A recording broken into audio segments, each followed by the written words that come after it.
आपका यूनिक प्रज्ञान यूट्यूब परिवार में हार्दिक स्वागत है, वंदन है, अभिनंदन है। साथियों, टीएचटी, पीएचडी, जीआईसी, प्रवक्ता, एलटी ग्रेड आदि विभिन्न प्रतियोगी परीक्षाओं की अगर आप तैयारी कर रहे हैं तो आपके लिए प्रैक्टिस सेट होने वाला है काफी लाभकारी। तो आज का यह प्रैक्टिस सेट हल करना प्रारंभ करें इससे पूर्व अगर वीडियो को पहली बार देख रहे हैं तो चैनल पर नए हैं तो कृपया चैनल को सब्सक्राइब कर लें और बगल में बने हुए बेल आइकन से ऑल बटन को प्रेस करें, जिससे कि आने वाले नए वीडियो का नोटिफिकेशन आपको सबसे पहले मिल सके। तो बिना समय गंवाए प्रारंभ करेंगे पाठचर्या और देखेंगे आज का पहला प्रश्न।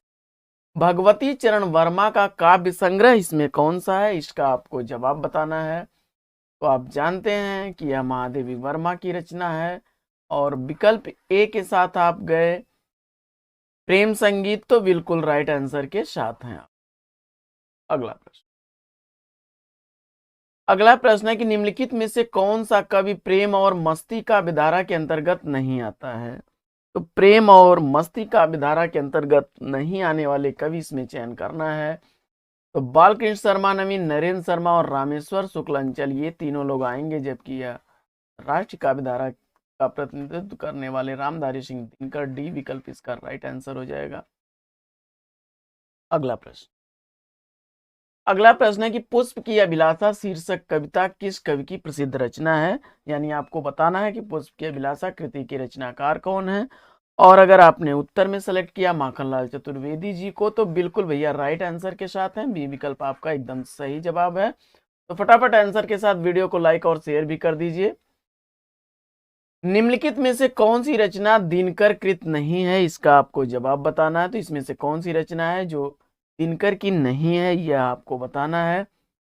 तो आप जानते हैं कि हुंकार, रेणुका और विपथगा ये दिनकर की रचनाएं हैं, तो विकल्प बी के साथ आप गए तो बिल्कुल राइट आंसर है आपका। अगला प्रश्न है कि उर्वशी का वर्ण विषय क्या है। तो उर्वशी का वर्ण विषय आपको बताना है और अगर आपने उर्वशी का वर्ण विषय बताया कामाध्यात्म, तो बिल्कुल राइट आंसर के साथ हैं आप, डी विकल्प का राइट आंसर। अगला प्रश्न है कि निम्नलिखित में से कौन सी रचना नरेंद्र शर्मा की नहीं है।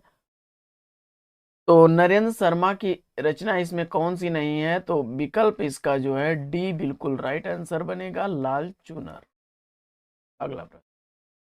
अगला प्रश्न है श्री सुमित्रा नंदन पंत के किस काव्य संग्रह पर सर्वप्रथम प्रगतिवादी आंदोलन का प्रभाव नजर आया है। तो इसका विकल्प जो है ए युगवाणी बिल्कुल सही जवाब है।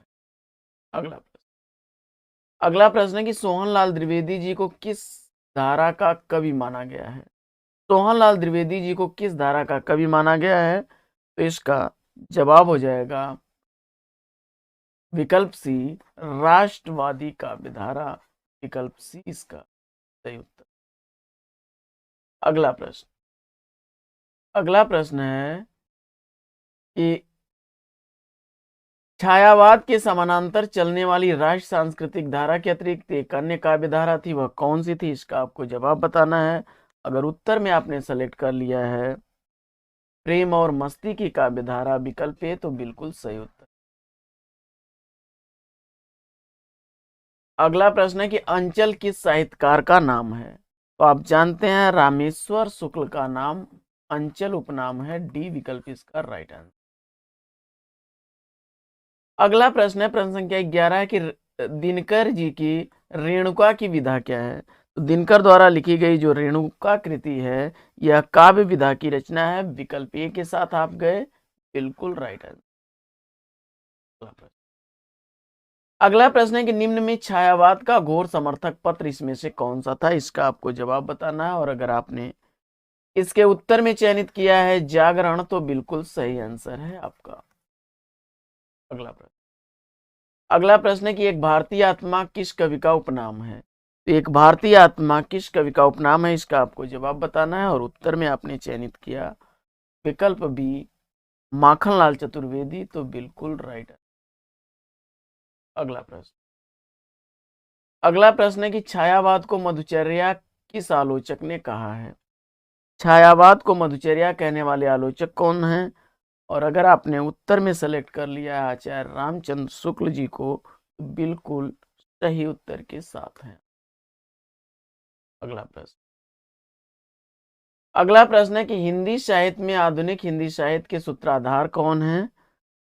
तो हिंदी साहित्य में आधुनिक हिंदी साहित्य के सूत्राधार आपको चयन करना है, और अगर आपने उत्तर में चयन किया भारतेंदु हरिश्चंद्र जी को तो बिल्कुल सही उत्तर। अगला प्रश्न, अगला प्रश्न है कि ओज और पौरुष के कवि कौन कहे जाते हैं? ओज और पौरुष के कवि कौन कहे जाते हैं, इसका आपको जवाब बताना है। और अगर आपने रामधारी सिंह दिनकर उत्तर इसमें से सेलेक्ट किया तो बिल्कुल सही जवाब के साथ है। अगला प्रश्न, अगला प्रश्न है कोयला और कवित्व किस कवि की कृतियां हैं? कोयला और कवित्व कृतियों के रचनाकार आपको बताना है। कोयला और कवित्व कृतियों के रचनाकार अगर आपने चुना है विकल्प सी रामधारी सिंह दिनकर को, तो भैया सही जवाब के साथ है। अगला प्रश्न है कि दिनकर की प्रथम कृति कौन सी है? तो रामधारी सिंह दिनकर द्वारा लिखी गई प्रथम कृति इसमें आपको बताना है, और अगर आपने उत्तर में सेलेक्ट किया प्रणभंग विकल्प सी तो बिल्कुल राइट आंसर। अगला प्रश्न है कि अंधकार दूर था झांक रहा सूर था, इन पंक्तियां के रचनाकार आपको बताना है। पंक्ति किस कवि की है, इसका आपको जवाब बताना है। और अगर आपने इसको सेलेक्ट किया है श्याम नारायण पांडे जी को तो एकदम सही जवाब के साथ हैं, डी विकल्प बिल्कुल राइट आंसर। अगला प्रश्न, अगला प्रश्न है कर्ण के जीवन पर आधारित महाकाव्य कौन सा है? तो कर्ण के जीवन पर आधारित महाकाव्य इसमें आपको चयन करना है, और आपने विकल्प ए बी सी तीनों को नजरअंदाज करके विकल्प डी को चुना तो बिल्कुल राइट आंसर है आपका रश्मिरथी। अगला प्रश्न, अगला प्रश्न है कि दिनकर की किस कृति पर भारतीय ज्ञानपीठ पुरस्कार मिल चुका है? तो रामधारी सिंह दिनकर द्वारा लिखी गई वह कौन सी रचना है जिसके लिए उन्हें ज्ञानपीठ पुरस्कार दिया गया? और अगर आप उत्तर में सेलेक्ट कर रहे हैं उर्वशी को तो बिल्कुल सही उत्तर के साथ है। अगला प्रश्न, अगला प्रश्न है कि दूध बतासा बाल कविता संग्रह के रचनाकार कौन है? तो दूध बतासा बाल कविता संग्रह लिखने वाले हैं सोहनलाल द्विवेदी जी, बी विकल्प इसका राइट है। अगला प्रश्न, अगला प्रश्न है कि सुभद्रा कुमारी चौहान की प्रसिद्धि का आधार कविता कौन सी है? सुभद्रा कुमारी चौहान की प्रसिद्धि का आधार कविता कौन सी है? और अगर आपने उत्तर में सेलेक्ट कर लिया है झांसी की रानी विकल्प सी को तो बिल्कुल सही जवाब। अगला प्रश्न, अगला प्रश्न है कि बालकृष्ण शर्मा नवीन का प्रथम काव्य संग्रह इसमें से कौन सा है? तो बालकृष्ण शर्मा नवीन का प्रथम काव्य संग्रह आपको बताना है। फटाफट उत्तर चयनित करिए। अगर आपने उत्तर में चयनित किया है कुमकुम को तो बिल्कुल सही जवाब है आपका। अगला प्रश्न, अगला प्रश्न है कि धूम्र वलय रचना के रचनाकार कौन है? धूम्र वलय रचना के रचनाकार आपको बताना है, और धूम्र वलय रचना के रचनाकार आपने बताया माखनलाल चतुर्वेदी को तो बिल्कुल सही जवाब है आप। अगला प्रश्न, अगला प्रश्न है कि राष्ट्रीय सांस्कृतिक काव्यधारा का कवि इसमें से कौन नहीं है? राष्ट्रीय सांस्कृतिक काव्यधारा के कवि कौन नहीं है इसका आपको जवाब बताना है, और अगर आपने उत्तर में चयनित किया रामेश्वर शुक्लांचल को तो ये प्रेम काव्यधारा के कवि हैं। विकल्प डी के साथ आप गए, बिल्कुल राइट आंसर है आपका। आइए देखते हैं प्रश्न संख्या 27। प्रश्न संख्या 27 है प्रथम रश्मि का आना रंगिणी तूने कैसे पहचाना, इन पंक्तियों के रचनाकार कौन है इसका आपको जवाब बताना है। तो फटाफट उत्तर ट्रिक करिए। अगर आपने उत्तर में ट्रिक कर लिया सुमित्रानंदन पंत जी को तो बिल्कुल राइट आंसर है। प्रकृति के सुकुमार कवि हैं सुमित्रानंदन पंत, छायावाद के 4 स्तंभों में एक स्तंभ माने जाते हैं। अगला प्रश्न है कि राक्षस विरुद्ध प्रव्यूह क्रुद्ध कपि विषम हुहु, यह पंक्तियां किसकी हैं? तो इन पंक्तियों के रचनाकार हैं सूर्यकांत त्रिपाठी निराला जी, विकल्प सी इसका सही उत्तर है। अगला प्रश्न है कि चेतनता एक विलसती आनंद अखंड घना था, पंक्ति ली गई थी, तो इसका सही जवाब क्या होगा? तो इसका सही जवाब बनेगा यह पंक्ति है कामायनी से अवतरित पंक्तियां हैं, जयशंकर प्रसाद इसके लेखक हैं, बी विकल्प इसका राइट आंसर। अगला प्रश्न, अगला प्रश्न है कि अभिज्ञ का विलोम क्या होगा? अभिज्ञ शब्द का विलोम आपको बताना है, और अगर आपने अभिज्ञ शब्द का विलोम सेलेक्ट किया है विकल्प बी अनभिज्ञ, तो बिल्कुल सही जवाब। अगला प्रश्न है कि आज खड्ग की धार कुंठिता पंक्ति है। आज खड्ग की धार कुंठिता, इन पंक्तियों के रचनाकार आपको बताना है, और अगर आपने उत्तर में सेलेक्ट कर लिया है पाल शर्मा कृष्ण नवीन जी को, विकल्प सी, तो बिल्कुल राइट है। अगला प्रश्न है कि सूर्य का पर्यायवाची इसमें से कौन सा नहीं है। तो सूर्य का पर्यायवाची इसमें कौन नहीं है, इसका आपको जवाब बताना है, और अगर उत्तर में आपने सेलेक्ट कर लिया है गर्दभ, तो गर्दभ गधे का पर्यायवाची होता है। बाकी भास्कर, अंशुमाली और आदित्य सूर्य के पर्यायवाची हैं। विकल्प डी के साथ आप राइट आंसर। अगला प्रश्न, छायावाद के बृहत्त्रयी में कौन शामिल नहीं है।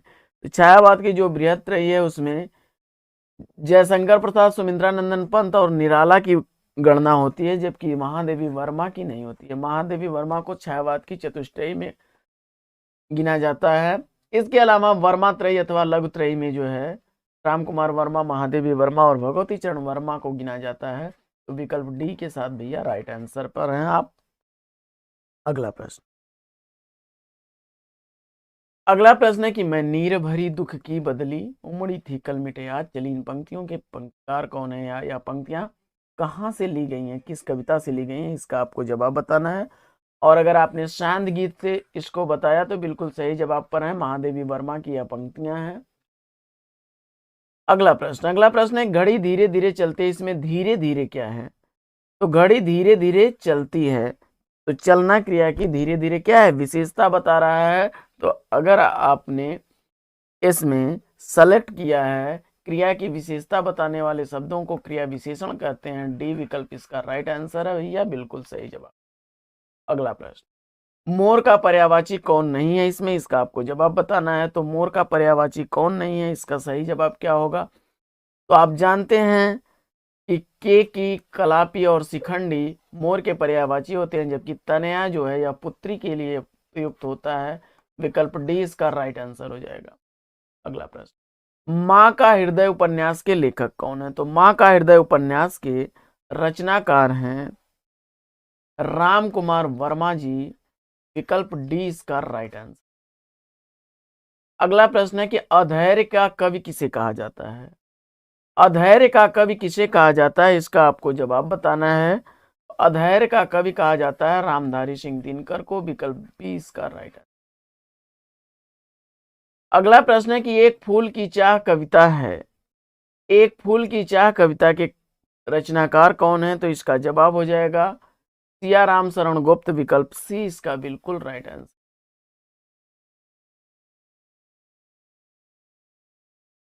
देखिए, पुष्प की अभिलाषा जो है, पुष्प की अभिलाषा, इस कृति के रचनाकार माखनलाल चतुर्वेदी हैं, और एक फूल की चाह कविता सियाराम शरण गुप्त की। सियाराम शरण गुप्त जी मैथिली शरण गुप्त के भाई थे।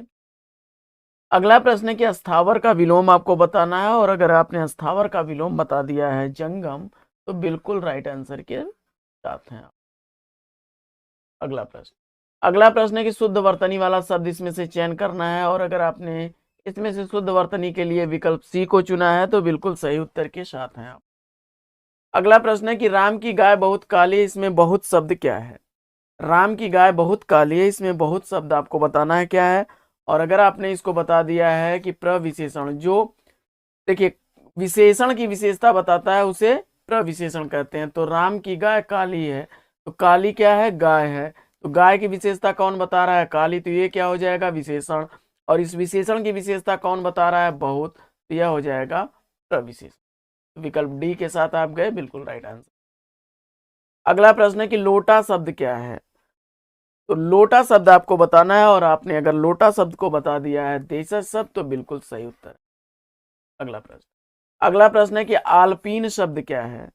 आल्पीन शब्द जो है यह हिंदी भाषा का शब्द न होकर के बल्कि पुर्तगाली भाषा का शब्द है। सी विकल्प इसका राइट है। अगला प्रश्न है कि मुक्त छंद की पहली कविता कौन सी है। तो मुक्त छंद की पहली कविता आपको बताना है, और मुक्त छंद की अगर मुक्तक की पहली कविता आपने जूही की कली चुना तो बिल्कुल सही जवाब है सी विकल्प, बिल्कुल राइट आंसर। अगला प्रश्न है, परिक्रमा काव्य संग्रह के रचनाकार कौन है, या परिक्रमा किसके काव्य संग्रह है, इसका आपको जवाब बताना है। और अगर उत्तर में आपने सेलेक्ट कर लिया है यह महादेवी वर्मा की रचना, तो सही जवाब के साथ हैं। अगला प्रश्न है कि माखनलाल चतुर्वेदी को उनकी किस कृति पर साहित्य अकादमी पुरस्कार दिया गया, इसका आपको जवाब बताना है। और अगर आपने उत्तर में सेलेक्ट किया हिम तरंगिणी विकल्प बी को, तो सही जवाब के साथ हैं। अगला प्रश्न है कि बादल किसकी कविता है, तो बादल कविता के रचनाकार हैं सुमित्रा नंदन पंत जी, बी विकल्प इसका राइट आंसर। अगला प्रश्न है कि आचार्य शुक्ल ने छायावाद का प्रारंभ कब से माना है, तो आचार्य रामचंद्र शुक्ल जी के अनुसार छायावाद का प्रारंभ संवत 1975 ईस्वी से माना जाता है। छायावाद के सीमांकन की सर्वमान्य समय सीमा क्या है, यह आपको बताना है। तो अगर आपने उत्तर में सेलेक्ट किया 1918 से 1936 ईस्वी विकल्प सी को, तो बिल्कुल राइट आंसर के साथ हैं आप। अगला प्रश्न है कि छायावाद का घोर समर्थक पत्र इसमें से कौन सा है, तो छायावाद का घोर समर्थक पत्र इसमें आपका जो है सुधा है, विकल्प सी बिल्कुल राइट आंसर। अगला प्रश्न है कि छायावाद स्थूल के प्रति सूक्ष्म विद्रोह है, यह किसने कहा है, तो इसका जवाब हो जाएगा डॉक्टर नगेंद्र, विकल्प डी इसका राइट आंसर। अगला प्रश्न है कि छायावादी काव्यधारा के समानांतर कौन सी काव्यधारा चलती रही, इसका उत्तर आपने सेलेक्ट किया अगर राष्ट्रीय सांस्कृतिक काव्यधारा विकल्प ए को, तो बिल्कुल सही उत्तर के साथ हैं आप। अगला प्रश्न है कि छायावाद को शक्ति काव्य किस विद्वान ने कहा है, तो छायावाद को शक्ति काव्य की संज्ञा देने वाले विद्वान कौन है, और उत्तर में आपने बताया कि आचार्य महावीर प्रसाद द्विवेदी जी हैं, विकल्प बी, तो बिल्कुल राइट आंसर। अगला प्रश्न है कि कलाधर उपनाम से ब्रजभाषा में रचनाएं करने वाले रचनाकार कौन हैं, तो आप जानते हैं कि कलाधर उपनाम से रचनाएं करने वाले रचनाकार जयशंकर प्रसाद हैं, सी विकल्प इसका राइट आंसर। अगला प्रश्न है कि छायावाद की पहली रचना कौन सी मानी जाती है, तो छायावाद की पहली रचना आपको बताना है। और अगर छायावाद की पहली रचना आपने बताया कामायनी, विकल्प सी को, तो बिल्कुल राइट आंसर के साथ हैं। अगला प्रश्न है कि जयशंकर प्रसाद की रचना इसमें से कौन सी नहीं है, तो आप जानते हैं जयशंकर प्रसाद द्वारा लिखी गई रचनाओं में आंसू, परिवर्तन और प्रेम पथिका लहर जो है जयशंकर प्रसाद की रचना नहीं है। करें आंसू, लहर और प्रेम पथिक जयशंकर प्रसाद की रचनाएं हैं, परिवर्तन सुमित्रानंदन पंत की रचना है। इसमें आंसू, लहर और प्रेम पथिक तीनों ही रचनाएं जयशंकर प्रसाद की रचनाएं हैं, परिवर्तन सुमित्रानंदन पंत की रचना है, सी विकल्प के साथ जाइए, बिल्कुल राइट आंसर पर हैं आप। अगला प्रश्न है कि झरना का प्रकाशन वर्ष क्या है, झरना कृति का प्रकाशन वर्ष आपको बताना है। और झरना का प्रकाशन काल अगर आपने सेलेक्ट किया है 1918 ईस्वी, तो बिल्कुल सही जवाब। अगला प्रश्न है कि जयशंकर प्रसाद की किस रचना को नंदुलारे वाजपेयी ने छायावाद की प्रयोगशाला का प्रथम आविष्कार माना है, तो उत्तर में अगर इसका आपने बताया झरना को, तो बिल्कुल राइट आंसर। अगला प्रश्न है कि निम्न में से कौन सी रचना हिंदी का प्रथम गीत नाट्य मानी जाती है, और अगर आपने इसका उत्तर बताया करुणालय को, तो बिल्कुल सही जवाब के साथ है। अगला प्रश्न है कि किस काव्य रचना में शैव दर्शन की स्थापना की गई है, तो शैव दर्शन की स्थापना आपको मिलती है विकल्प एक कामायनी में, जयशंकर प्रसाद की यह रचना है। और अगला प्रश्न है कि कामायनी में ईड़ा किसका प्रतीक, तो कामायनी में ईड़ा किसका प्रतीक है, इसका आपको जवाब बताना है। और अगर आपने बताया कि कामायनी में ईड़ा बुद्धि का प्रतीक है, विकल्प डी भी इसका राइट आंसर। अगला प्रश्न है कि प्रसाद की कौन सी रचना स्मृति काव्य मानी जाती है, प्रसाद की कौन सी रचना स्मृति काव्य मानी जाती है, इसका आपको जवाब बताना है। तो इसका सही उत्तर क्या होगा, तो इसका सही जवाब बनेगा आंसू, बिल्कुल बी जवाब राइट आंसर। अगला प्रश्न है कि कामायनी में सर्गों की संख्या कितनी है, और अगर आपने उत्तर में बताया कामायनी में सर्गों की संख्या 15 है, तो बिल्कुल राइट आंसर है। और अगर आपने इसका उत्तर सेलेक्ट किया विकल्प सी खड़ी बोली, तो बिल्कुल सही उत्तर के साथ हैं। अगला प्रश्न है कि कामायनी को छायावाद का उपनिषद किस विद्वान ने कहा है? तो कामायनी को छायावाद का उपनिषद कहने वाले विद्वान महोदय हैं शांति प्रिय द्विवेदी। विकल्प डी इसका राइट आंसर है।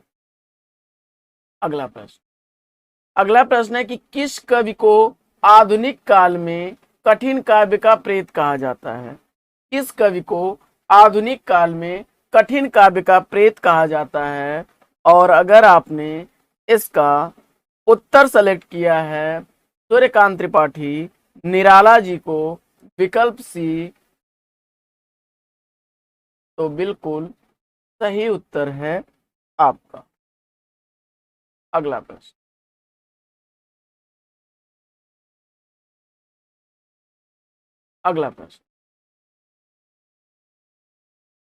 अगला प्रश्न है कि समन्वय व मतवाला पत्रों का संपादन किसने किया था? समन्वय व मतवाला पत्रों का संपादन किसने किया था? इसका आपको जवाब बताना है। और अगर इसका उत्तर आपने सेलेक्ट किया है सूर्यकांत त्रिपाठी, निराला जी को, तो विकल्प सी इसका राइट आंसर। अगला प्रश्न है कि निराला की रचना तुलसीदास का रचना काल क्या है? तो सूर्यकांत त्रिपाठी, निराला की जो रचना है तुलसीदास, उसका रचना काल आपको बताना है। और आपने 1938 ईस्वी बताया, तो सही जवाब के साथ हैं आप। अगला प्रश्न है कि निराला की प्रथम रचना कौन सी मानी जाती है? तो सूर्यकांत त्रिपाठी, निराला की पहली रचना आपको बताना है कौन सी है। और अगर आपने उत्तर में सेलेक्ट किया जूही की कली, विकल्प बी, तो बिल्कुल राइट आंसर है आपका। अगला प्रश्न है कि किस कवि की रचनाओं को आलोचकों ने केचुआ छंद कहा है? तो जवाब हो जाएगा इसका विकल्प बी, सूर्यकांत त्रिपाठी, निराला की। अगला प्रश्न है कि हृदय ही तुम्हें दान कर दिया, क्षुद्र था उसने गर्व किया, पंक्ति किस कवि की है? तो इसका जवाब हो जाएगा सूर्यकांत त्रिपाठी, निराला की, विकल्प बी इसका राइट आंसर। अगला प्रश्न है कि अबे सुनबे गुलाब में गुलाब किसका प्रतीक है? तो इसका सही जवाब क्या होगा? तो यह पूंजीपति वर्ग का प्रतिनिधित्व करता है। ई विकल्प इसका राइट आंसर। अगला प्रश्न है कि हिंदी का प्रथम और अंतिम शोक गीत कौन सा है? तो हिंदी का प्रथम और अंतिम शोक गीत आपको बताना है। और अगर आपने इसमें सेलेक्ट किया है सरोज स्मृति का, तो बिल्कुल सही जवाब है। अगला प्रश्न है कि निराला की दर्शन प्रधान रचना इसमें से कौन सी है? तो निराला की दर्शन से प्रधान रचना इसमें पंचवटी प्रसंग है। डी विकल्प इसका राइट आंसर। प्रश्न संख्या 77 है कि निराला की यथार्थवादी रचना कौन सी है? तो सूर्यकांत त्रिपाठी, निराला की यथार्थवादी रचना आपको बताना है। और अगर उत्तर में आपने सेलेक्ट किया विकल्प डी, विधवा, बिल्कुल राइट आंसर के साथ हैं आप। अगला प्रश्न है कि वरदे वीणा वादिनी वरदे नामक गीत संकलित है किस रचना में? इसका आपको जवाब बताना है। और इसका उत्तर आपने सेलेक्ट किया गीतिका, विकल्प बी, तो बिल्कुल सही उत्तर के साथ हैं आप। अगला प्रश्न है कि निराला के आध्यात्म गुरु कौन है? तो निराला के आध्यात्म गुरु कौन है, इसका आपको जवाब बताना है। तो आपने उत्तर सेलेक्ट कर लिया स्वामी विवेकानंद को, विकल्प बी, तो बिल्कुल सही जवाब के साथ हैं। अगला प्रश्न है कि राम की शक्ति पूजा का मुख्य कथानक कहां से लिया गया है? राम की शक्ति पूजा का मुख्य कथानक कहां से लिया गया है, इसका आपको जवाब बताना है। और इसका अगर उत्तर आपने सेलेक्ट किया है विकल्प सी, बंगला रामायण, तो बिल्कुल सही जवाब है आपका। अगला प्रश्न अगला है कि निराला की सबसे लंबी कविता इसमें से कौन सी है? तो सूर्यकांत त्रिपाठी, निराला की सबसे लंबी कविता इसमें पंचवटी प्रसंग है, विकल्प सी इसका राइट आंसर। प्रश्न संख्या 82 है कि मंगला प्रसाद पारितोषिक पुरस्कार किस रचना को दिया गया है? तो मंगला प्रसाद पारितोषिक पुरस्कार से प्रकाशित रचना इसमें कौन सी है? तो जवाब हो जाएगा ऑप्शन सी, कामायनी। लोकायतन के लिए पंत को सोवियत लैंड नेहरू पुरस्कार मिला था और उर्वशी के लिए ज्ञानपीठ पुरस्कार दिया गया था दिनकर को। इसमें कामायनी विकल्प सी आपने सेलेक्ट किया, बिल्कुल सही जवाब है। अगला प्रश्न है कि प्रथम ज्ञानपीठ पुरस्कार पंत की किस रचना को दिया गया? तो सुमित्रा नंदन पंत की किस रचना को ज्ञानपीठ पुरस्कार दिया गया, इसका आपको जवाब बताना है। और अगर आपने इसका उत्तर सेलेक्ट किया चिदम्बरा, तो बिल्कुल सही उत्तर के साथ हैं आप। अगला प्रश्न है कि निराला की साहित्य साधना भाग 3 नामक जीवनी के लेखक कौन हैं? और आपने उत्तर बताया रामविलास शर्मा जी को, तो बिल्कुल सही उत्तर के साथ हैं आप। अगला प्रश्न है कि निराला की अंतिम कविता कौन सी मानी जाती है? तो फटाफट आंसर करिए। और अगर आपने उत्तर में चुना है इसमें से कोई नहीं, तो बिल्कुल सही उत्तर के साथ हैं। अगला प्रश्न है कि राम की शक्ति पूजा नामक कविता संकलित है, तो किस काव्य संग्रह में संकलित है, इसका आपको जवाब बताना है। और आपने अनामिका सेलेक्ट किया, विकल्प सी, तो सही उत्तर के साथ हैं आप। अगला प्रश्न है कि पंत की किस रचना को साहित्य अकादमी पुरस्कार दिया गया? तो सुमित्रा नंदन पंत की साहित्य अकादमी पुरस्कार से सम्मानित रचना है युगवाणी, सी विकल्प इसका सही उत्तर। अगला प्रश्न है कि निराला की छायावादी रचना इसमें से कौन सी नहीं है? तो सूर्यकांत त्रिपाठी, निराला की छायावादी रचना इसमें से कौन सी नहीं है, इसका आपको जवाब बताना है। तो इसमें जवाब हो जाएगा आपका विकल्प डी, कुकुर कुत्ता। अगला प्रश्न है कि किस कवि को शब्द शिल्पी कहा जाता है? तो शब्द शिल्पी उपनाम से जाने जाने वाले कवि कौन हैं, इसका आपको जवाब बताना है। और उत्तर में आपने सेलेक्ट किया सुमित्रा नंदन पंत को, बिल्कुल सही जवाब है आप।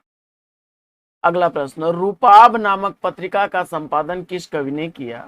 तो रूपाभ नामक पत्रिका का संपादन किस कवि ने किया है? अगर उत्तर में आपने सेलेक्ट कर लिया है इसका सुमित्रा नंदन पंत जी को, विकल्प बी, तो बिल्कुल राइट आंसर है आपका। अगला प्रश्न है कि सुमित्रा नंदन पंत की छायावादी रचना इसमें से कौन सी नहीं है, इसका आपको जवाब बताना है। और उत्तर में आपने सेलेक्ट किया विकल्प डी, वाणी, तो बिल्कुल राइट आंसर। अगला प्रश्न है कि सुमित्रा नंदन पंत किस दर्शन से प्रभावित थे? तो सुमित्रा नंदन पंत जी प्रभावित थे अरविंद दर्शन से, विकल्प सी इसका राइट आंसर।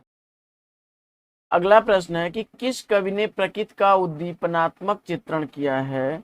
और आपने जवाब सेलेक्ट किया महादेवी वर्मा, विकल्प सी को, तो बिल्कुल राइट आंसर।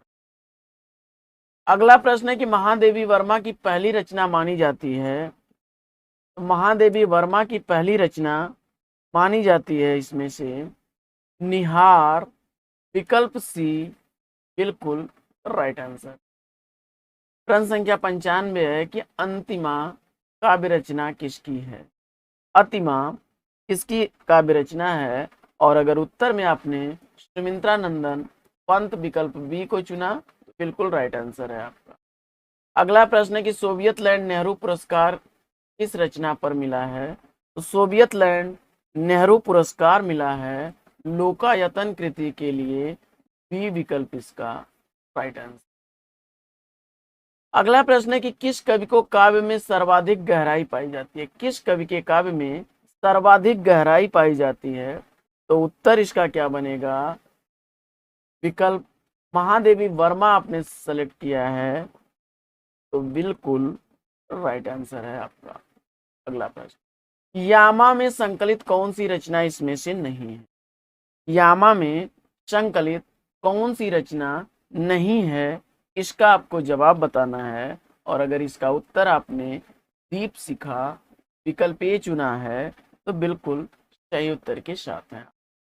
अगला प्रश्न, अग्निरेखा कविता संग्रह किस कवि का है? अग्निरेखा कविता संग्रह के रचनाकार कौन है, इसका आपको जवाब बताना है। और उत्तर में आपने महादेवी वर्मा को सेलेक्ट किया, तो बिल्कुल सही उत्तर के साथ हैं। अगला प्रश्न, महादेवी वर्मा की किस रचना में ऋग्वेद के मंत्रों का काव्यानुवाद है? तो महादेवी वर्मा की वह कौन सी रचना है जिसमें ऋग्वेद के मंत्रों का काव्यानुवाद किया गया है? और आपने यामा सेलेक्ट किया विकल्प ए को, तो राइट आंसर है आपका। अगला प्रश्न है कि छायावाद की प्रतिनिधि रचना इसमें से कौन सी मानी जाती है? और आपने उत्तर सेलेक्ट किया विकल्प बी यामा को, तो बिल्कुल सही उत्तर के साथ हैं आप।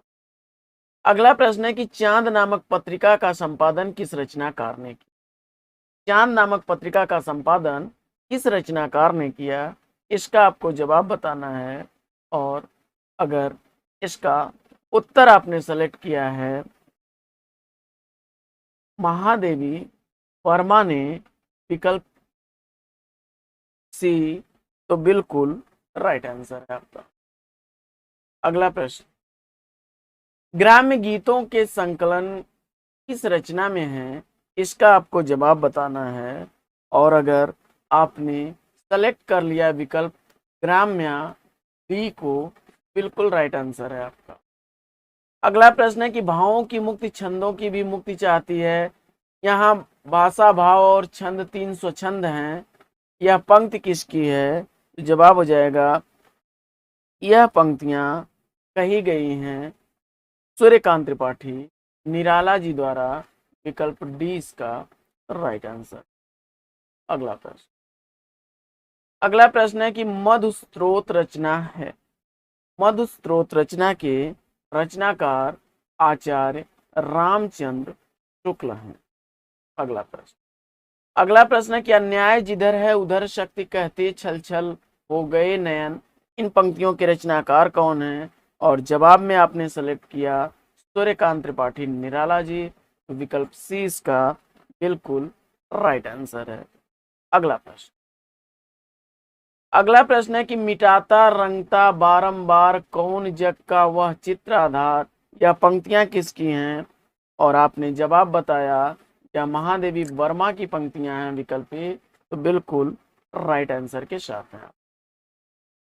अगला प्रश्न है कि किस कवि की काव्य यात्रा 300 सोपानों प्रकृति प्रगति और अध्यात्म में बांटी गई हैं? और अगर आपने इसका उत्तर सेलेक्ट किया है सुमित्रा नंदन पंत, विकल्प सी को, बिल्कुल राइट आंसर है आपका। अगला प्रश्न है कि अप्सरा नामक कविता के रचनाकार कौन है? तो अप्सरा नामक कविता के रचनाकार हैं गोसाई दत्त, विकल्प डी इसका राइट आंसर।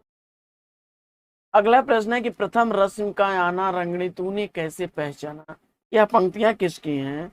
और इसका उत्तर आपने सेलेक्ट किया, यह पंक्तियां सुमित्रा नंदन पंत की पंक्तियां हैं, विकल्प ए को, बिल्कुल राइट आंसर। अगला प्रश्न है कि अंजलि काव्य संग्रह किस कवि का है? अंजलि काव्य संग्रह के रचनाकार कौन है? और अगर आपने उत्तर में सेलेक्ट कर लिया राम कुमार वर्मा जी को, विकल्प बी, तो बिल्कुल सही उत्तर के साथ है। अगला प्रश्न, अंतिम छायावादी काव्य संग्रह इसमें कौन सा माना जाता है? इसका आपको जवाब बताना है। और उत्तर में आपने इसमें सेलेक्ट किया विकल्प सी, बिल्कुल राइट आंसर है कुंजन। अगला प्रश्न है कि आधुनिक युग की मीरा किसे कहा जाता है? तो आधुनिक युग की मीरा के नाम से प्रसिद्ध कवित्री हैं महादेवी वर्मा, विकल्प सी इसका सही उत्तर है। अगला प्रश्न है कि कौन सी रचना प्रबंध काव्य है इसमें, इसका आपको जवाब बताना है। और अगर आपने सेलेक्ट किया है एकलव्य को तो बिल्कुल सही उत्तर के साथ हैं आप। अगला प्रश्न है कि कामायनी एक पुनर्विचार के लेखक कौन है। कामायनी एक पुनर्विचार कृति के लेखक कौन है, और अगर आपने इसका जवाब सेलेक्ट किया विकल्प सी मुक्तिबोध को तो बिल्कुल सही जवाब है आपका। अगला प्रश्न है कि किस रचना को एकार्थ काव्य भी कहा जाता है, इसका आपको जवाब बताना है। किस रचना को एकार्थ काव्य भी कहा जाता है, और अगर आपने जवाब में सेलेक्ट किया है कामायनी विकल्प बी को तो सही जवाब है आपका। अगला प्रश्न है कि पाखंड प्रतिषेध किसकी स्फुट कविताओं का संग्रह है, और जवाब में आपने सेलेक्ट कर लिया आचार्य रामचंद्र शुक्ल, विकल्प डी को बिल्कुल राइट आंसर है आपका। अगला प्रश्न है कि आंसू नामक रचना में किस छंद का प्रयोग किया गया है। तो आंसू नामक रचना जो है इसमें छंद प्रयुक्त हुआ है विकल्प बी सखी, विकल्प बी इसका राइट आंसर। अगला प्रश्न है कि छायावाद युग को सांस्कृतिक नवजागरण का युग किस विद्वान ने कहा। तो छायावाद युग को सांस्कृतिक नवजागरण का युग कहने वाले विद्वान हैं आचार्य नंद दुलारे वाजपेयी जी, विकल्प डी इसका राइट आंसर। अगला प्रश्न है कि छायावाद का प्रवर्तक किसे माना जाता है। छायावाद का प्रवर्तक माना जाता है जय शंकर प्रसाद जी को, विकल्प 30 का सही उत्तर। अगला प्रश्न है कि निम्नलिखित में से छायावाद की विशेषता कौन सी नहीं है। इसमें छायावाद की विशेषता कौन सी नहीं है, इसका आपको जवाब बताना है। इसमें इतिवृत्त्यात्मकता या द्विवेदी युग की विशेषता है, तो विकल्प ए इसका राइट आंसर हो जाएगा।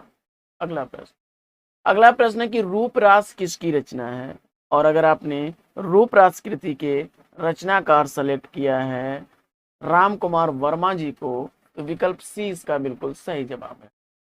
अगला प्रश्न है कि छायावाद तत्वतः प्रकृति के बीच जीवन का उद्गीत है या कथन किसका है। जवाब हो जाएगा यह कथन है महादेवी वर्मा जी का, विकल्प बी इसका राइट आंसर। अगला प्रश्न है कि शोकोच्छ्वास रचना के रचनाकार कौन है।